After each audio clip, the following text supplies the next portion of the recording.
여러분, 우리는 어제 우리 인생에서 만나는 다양한 이 죽음의 증상들, 문제들에 대해서 과연 이 문제들을 우리가 어떻게 승리할 수 있는가에 대한 부분들을 함께 나눴어요. 이게 우리가 이 부분들을 잘 생각해야 되는 게 뭐냐면, 로마서 8장은 하나의 통이거든요.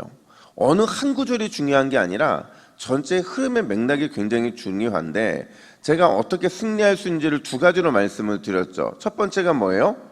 비교하라는 거예요. 두 번째는 기다리라는 거죠. 이 24시간이 딱 지났다고 다 잊어버리는 거 괜찮습니다. 자, 여러분, 비교하라는 게 뭐예요? 현재의 고난이 있고 장차 임할 영광이 있으면 이 두 가지를 비교해보고 뭐가 더 크다는 거예요? 영광이 더 크니 현재의 고난을 잘 견뎌내라는 거였고, 기다리라는 건 뭐냐면 우리가 신앙생활하면서 만나는 가장 어려운 문제가 뭐냐면 나를 조급하게 만드는 거거든요. 이 시간대로, 내 시간대로, 내 뜻대로, 내 계획대로 진행돼야 되는데 그게 안 되면 조급하잖아요. 근데 이 조급함을 벗어버리고 하나님이 주시는 기가 막힌 은혜를 기대하면, 그때를 기다리면 하나님이 반드시 우리를 승리하게 하신다라는 게 어제 결론이었어요. 오늘 본문은 그 연장선에서 이야기가 이어지는데, 아직 우리에게는 영원한 하나님의 나라가 임하지 않았어요. 지금 간헐적으로 하나님의 은혜를 누리며 살아가는 거죠. 근데 우리의 삶에 찾아오는 다양한 영적인 문제들은 말 그대로 정말 다양해요. 과연 이 문제들에 어떻게 우리가 대항할 수 있는가? 오늘도 두 가지인데, 첫 번째로 우리를 위해 탄식하시는 분이 계세요. 우리를 위해 중보하고 계신 분이 계시죠. 누구세요? 성령 하나님이시죠. 그분이 계신다는 사실을 우리가 잊으면 안 된다는 거예요. 여러분, 전쟁터에 나갔어요.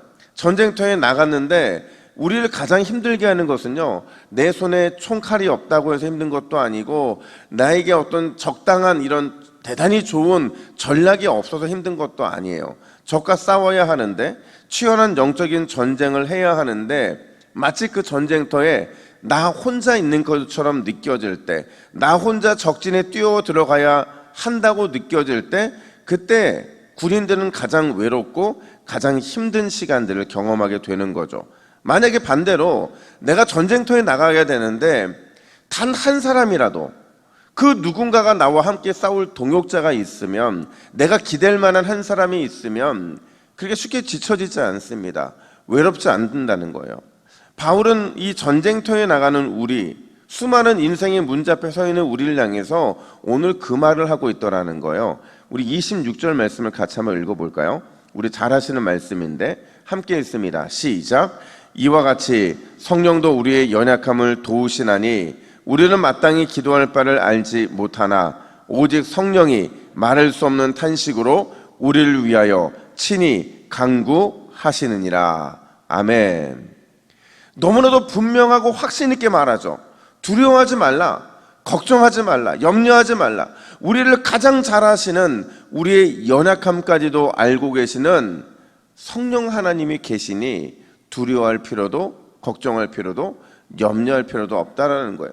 그런데 한 가지 예를 드는 게 뭐냐면 이런 거예요. 자, 여러분, 우리가 오늘도 이 새벽에 왜 나왔습니까? 한 단어로 말하면 뭐 하기 위해 나온 거예요? 기도하기 위해 나온 거잖아요. 우리가 기도하러 나왔는데, 자, 여러분, 우리가 하나님께 올려드리는 기도가 100% 하나님의 뜻대로 올려드리는 기도가 맞습니까?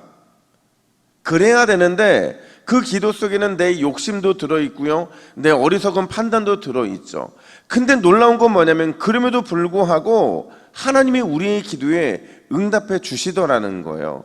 때로는 하나님의 방법대로 응답해 주시고, 때로는 우리가 구한 대로 응답해 주시는 거죠.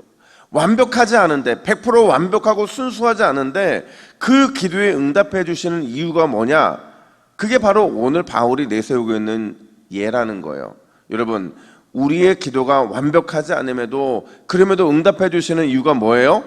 성령님께서 우리의 연약한 기도, 우리의 어리석고 부족한 기도를 완벽하게 보호해 주시는, 완벽하게 보완해 주시는 중보자가 되시기 때문인 줄 믿으시기를 축복합니다.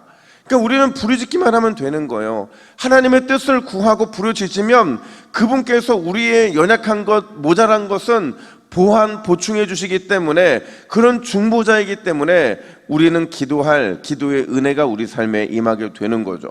이건 너무나도 큰 하나님의 사랑이죠. 너무나도 위대한 하나님의 은혜라고 말할 수 있어요. 여러분, 우리가 때로는 넘어지기도 하죠. 때로는 좌절하기도 하죠. 때로는 믿음에서 이탈해서 내 마음대로 살아갈 때도 있지만, 그럼에도 두려워하지 않아도 될 것은 성령님께서 저와 여러분들의 중보자가 되어 주시기 때문인 줄 믿습니다. 말할 수 없는 탄식, 하나님의 뜻대로 구하게 하시는 그 간구함으로 우리를 도우시기 때문에 우리는 두려워하지도 걱정하지도 염려하지도 않아도 된다는 거예요. 여러분, 오늘 이 새벽에 중보자 성령님이 계심을 믿고 붙잡고 두렵고 떨게 하는 세상에 나가서 승리하는 우리 모두가 되기를 예수님의 이름으로 축복합니다. 뿐만 아니라 두 번째로, 모든 것을 합력하여 선을 이루시는 하나님이 계신다라는 사실을 우리는 잊으면 안 된다는 거예요. 너무 잘 아는 말씀이죠. 28절 말씀 우리 같이 한번 읽어볼까요? 시작. 우리가 알거니와 하나님을 사랑하는 자 곧 그의 뜻대로 부르심을 입은 자들에게는 모든 것이 합력하여 선을 이루느니라. 아멘. 자, 여러분, 누군가가 어려움을 당했어요. 여러분들에게 나의 어려움이 이런 거라고 얘기했어요. 그럼 여러분들이 뭐라고 위로하느냐? 걱정하지 말라고. 왜냐하면 모든 것을 합력하여 선으로 이시는 하나님이 계시니 걱정하지 말라고 말하죠. 상실의 아픔을 당할 때도, 슬픔을 당한 사람과 만날 때도, 시련과 고난을 당하는 사람을 만날 때도 우리는 늘 이렇게 말해요. 걱정하지 마라. 합력하여 선으로 이루시는 누가 계시다고요? 하나님이 계신다. 근데 사실 여러분, 이 표현은요, 그때도 써도 되는 표현이긴 하지만 진짜 써야 될 표현이 언제냐면 내 믿음이 흔들렸을 때, 누군가의 구원이 의심스러울 때, 그때 써야 되는 말씀이라는 거죠. 그러니까 조금 더 근본적인 상황에 써야 되는 표현이라는 거예요. 우리의 구원이, 우리가 예수 그리스도를 만나고 그분을 믿고 의지하고 따라가는 모든 과정들이 결국에는 합력하여 선으로 이루시는 하나님의 뜻대로 이루어지게 될 것이다. 바로 이 믿음에 대한 부분에 있어서, 구원에 대한 부분에 있어서 우리는 합력하여 선을 이루시는 하나님이라는 표현을 사용해야 된다는 거예요. 우리는 종종 이 구원에서 이탈한 사람들을 만나게 되죠. 우리는 종종 믿음에서 탈선하여서 떠나간 사람들을 만나게 돼요. 그게 나의 가족일 때도 있고, 그게 나의 배우자일 때도 있고, 그게 내 자신일 때도 있어요. 근데 중요한 것은 하나님이 시작하신 구원의 출발은 반드시 마지막까지 지켜지시는 구원의 은혜로 나타날 수밖에 없다라는 거예요. 이게 28절에서 말하고 있는 선이라는 거죠. 합력하여 선을 이룬다는 것은 하나님은 반드시 믿음의 완성을 이루어 주실 것이다, 구원의 완성을 이루어 주실 것이다라는 그 확신 가운데 말하고 있는 선이라는 거예요. 결국 하나님께서 자기의 뜻과 자기의 계획과 자기의 섭리에 따라서 우리의 삶을 인도해 내시고야 마신다라는 거죠. 그래서 여러분, 30절은 이렇게 우리에게 강조합니다. 우리 30절도 한 번 더 읽습니다. 시작. 미리 정하신 그들을 또한 부르시고, 부르신 그들을 또한 의롭다 하시고, 의롭다 하신 그들을 또한 영어롭게 하셨느니라. 아멘. 하나님이 정하신 일들이 있어요. 하나님이 계획하신 일들이 있어요.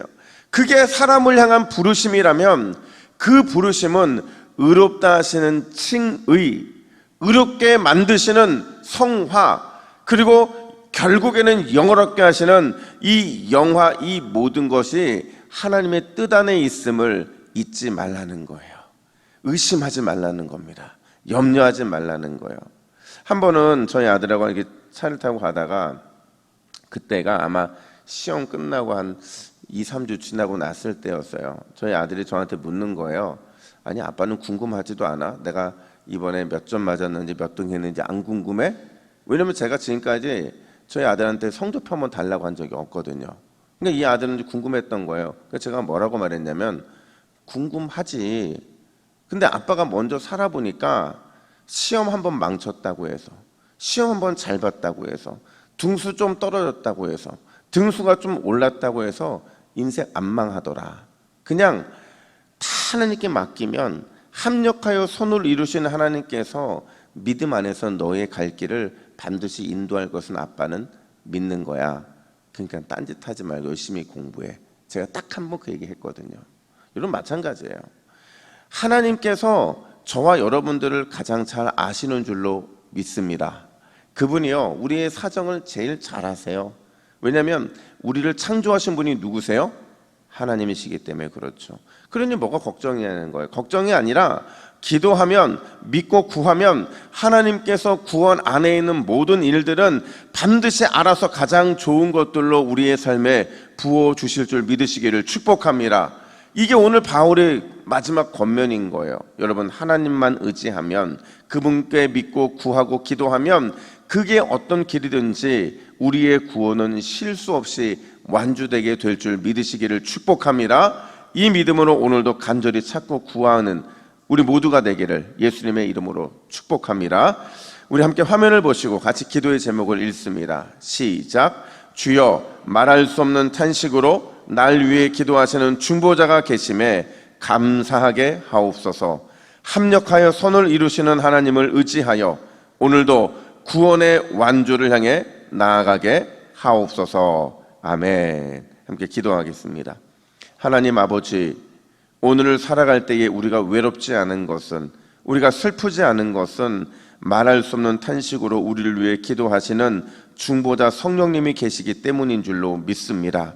뿐만 아니라 우리가 실패하여도 낙담하지 않는 이유는 합력하여 모든 것을 선으로 이루시는 하나님이 계심을 믿기 때문인 줄로 믿습니다. 내 안에, 우리 안에 그 새로운 일을 시작하신 하나님께서 반드시 구원의 완주를 하게 하실 줄로 믿사오니 오늘도 우리를 붙드시고 인도하시고 가장 선한 길로만 이끌어 주시옵소서. 감사드리며 예수님의 이름으로 기도하옵나이다. 아멘.